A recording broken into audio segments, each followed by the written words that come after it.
केन्द्रापड़ार भारती विद्या मंदिर परिसर में जिला स्तरीय आर्ट ऑफ गिविंग दिवस पालित होईछि। कार्यक्रम में लेखिका अपर्णा महांती, आईनजीवी शांतिभूषण भूया, पूर्वतन पीपी भीमसेन भूया या सहित बुद्धिजीवी पीतवास पंडा एवं किट्र संयोजक प्रमुख जोगदे। केन्द्रापड़ा जिलार 150 रु ऊर्ध्व बुद्धिजीवी छात्र शिक्षक शिक्षयित्री जोगदे। केन्द्रापड़ा जिला कलिंग टीवी प्रतिनिधि प्रभात परिड़ा कार्यक्रम को परिचालना करथिले। प्रकृत में आर्ट ऑफ गिविंग हूँ गोटे केवल कौन पदार्थ कि वस्तु दानर कला नुहे, ता हूँ मनीष को गोटे उत्तम विचार, गोटे मनीष को गोटे मानविकता विचार प्रदान करिवार कला।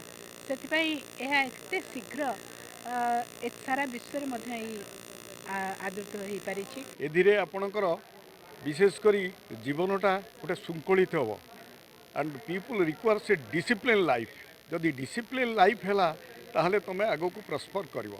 द्वितीय कथा है एधिरे आपणकर गर्व अहंकार रही एवं गोटे भल मनीष जीवन में तैयारी होगापी ये हूँ गोटे माध्यम। साधुवाद आज देवी अच्युत प्रोफेसर अच्युत सामंत को ये कार्यक्रम सारा विश्व मन पकाउछ एवं विभिन्न समय बहुत पुरस्कृत करा जाउछि अंतर्जातीय स्तरीय जातीय स्तर में।